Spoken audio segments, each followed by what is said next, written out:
Continuemos ahora con la segunda parte del estudio de las derivadas en mecánica de fluidos.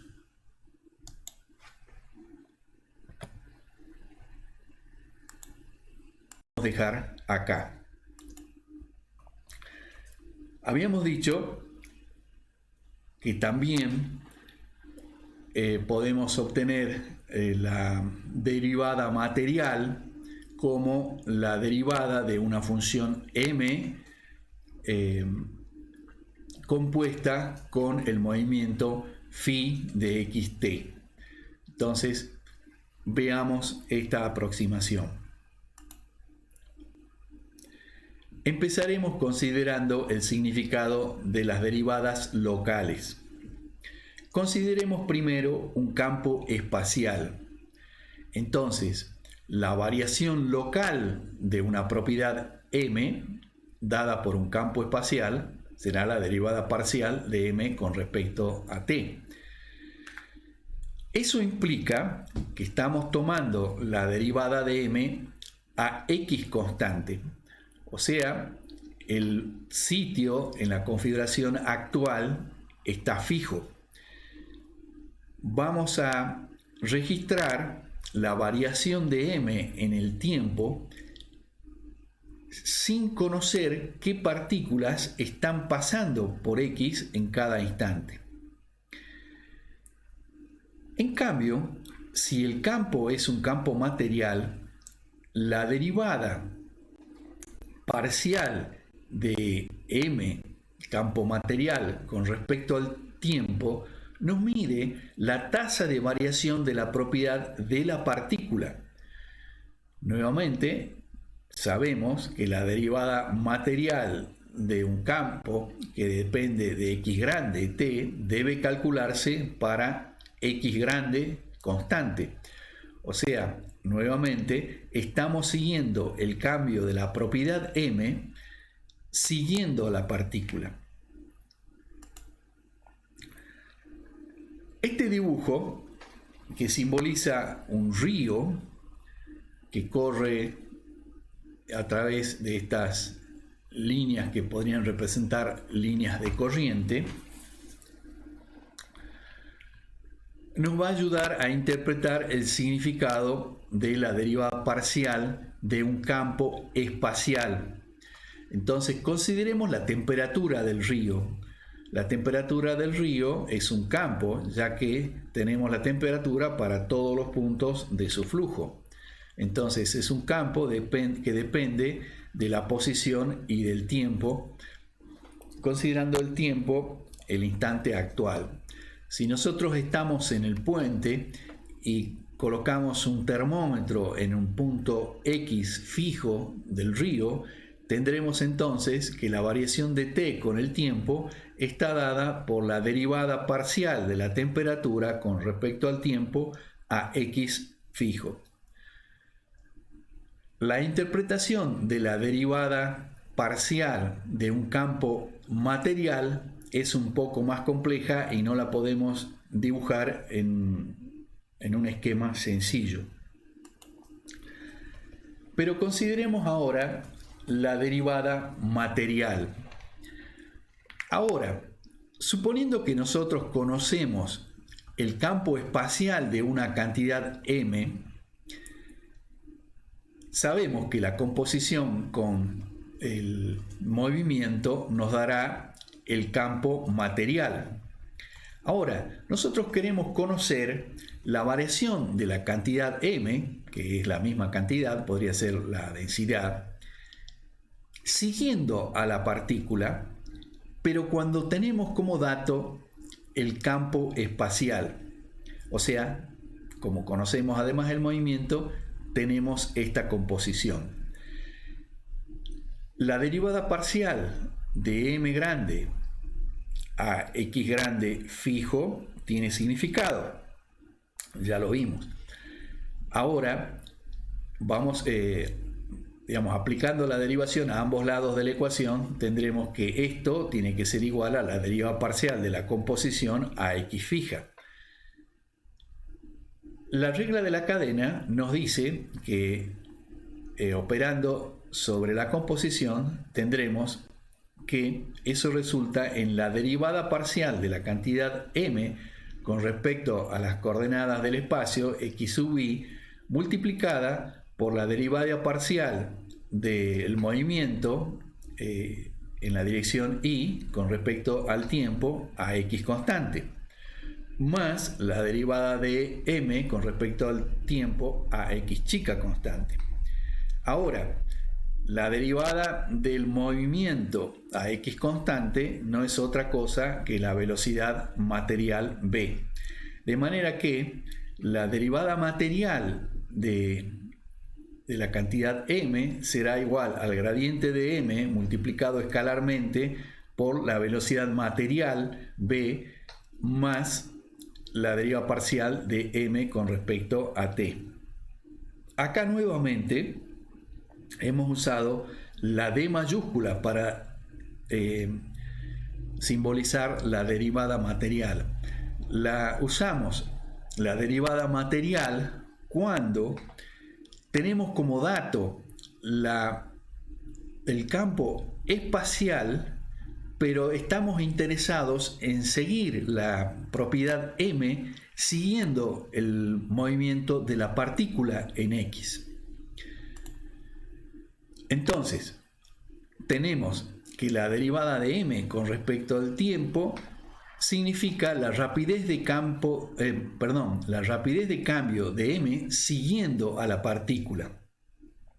Eso será igual a la variación de m en la dirección del campo b, que es lo que significa el gradiente de m por escalarmente por b, más el cambio local de m con respecto al tiempo. Ahora, habíamos visto que podemos representar los campos en su configuración de referencia y en la configuración espacial o actual. Entonces acá hemos dibujado la velocidad que corresponde a la partícula x en el instante 0. Pero podemos dibujar también los vectores velocidad que corresponden a la velocidad de la partícula en cualquier instante. Entonces, en el instante t tendremos que la velocidad es v grande de t.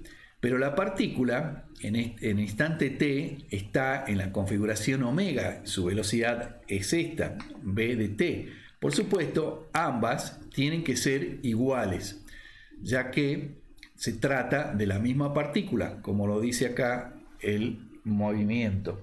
Entonces, el valor de la velocidad espacial en el instante t tiene que ser igual al valor de la velocidad de la partícula en el instante t. Esto no quiere decir que los campos v grande y v chica sean iguales. Quiere decir que el valor, cuando se trata de la misma partícula, el valor de la velocidad cuando se trata de la misma partícula, tiene que ser el mismo. Entonces, como nuestro dato no es v grande, sino es v chica, entonces nos conviene utilizar en la expresión de la derivada material la velocidad espacial en este lugar.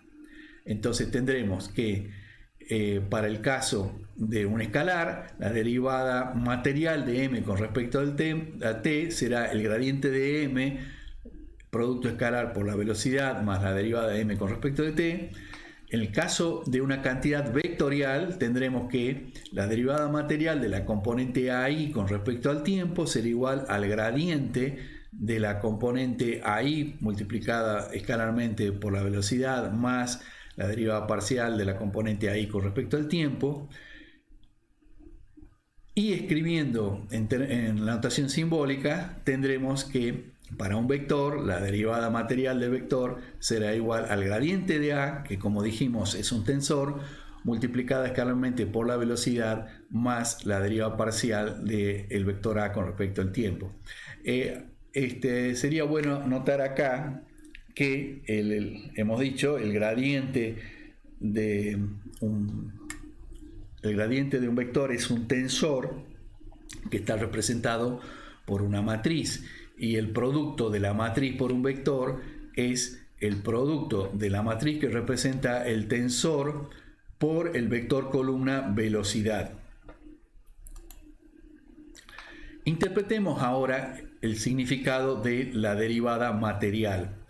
En el mismo río ahora tenemos una canoa que se mueve con el flujo, una canoa a la deriva.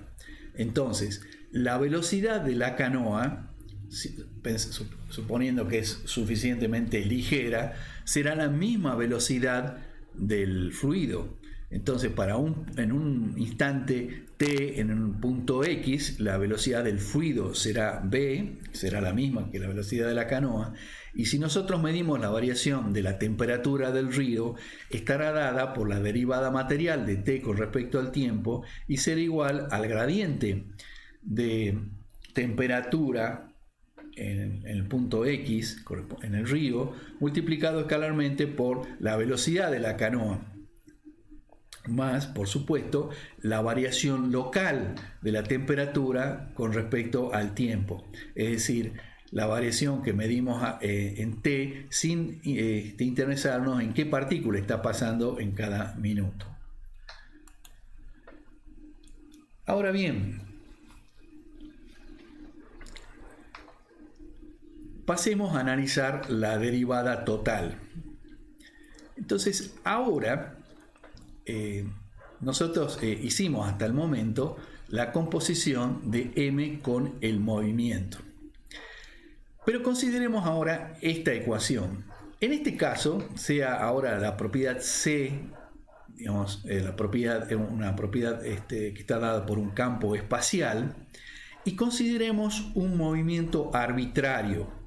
Por ejemplo, podríamos decir que es el movimiento de una lancha motor que se mueve sobre el río. En algún momento habrá salido de un punto X y a partir del punto X, que podría ser el punto de referencia, la salida del bote, seguirá un cierto camino arbitrario. Si nosotros hacemos la composición de C con el movimiento arbitrario G de X y T y aplicamos la misma regla de derivación que aplicamos antes, obtendremos que la derivada total de C con respecto de T es igual a la derivada local de C con respecto de T más el gradiente de C multiplicado por la velocidad de que tenemos en X de este movimiento arbitrario. Entonces, yendo a la interpretación gráfica, ahora tenemos un movimiento G arbitrario sobre el río. El río sigue discurriendo hacia la derecha. Y si nosotros medimos la temperatura en un punto X a medida que nos movemos en el bote, tendremos que la derivada de la temperatura con respecto al tiempo, la variación con que cambia la temperatura con respecto al tiempo, está dada por su derivada total, es igual al gradiente de t multiplicado por la velocidad w ahora, que sería la velocidad de la lancha, la derivada de la función g con respecto al tiempo, más la derivada local de t con respecto a t. Entonces, tendremos que ahora la derivada total de la cantidad C con respecto al tiempo será, como dijimos, la derivada parcial o local de C con respecto al tiempo, más el gradiente de C multiplicado escalarmente por la velocidad arbitraria W.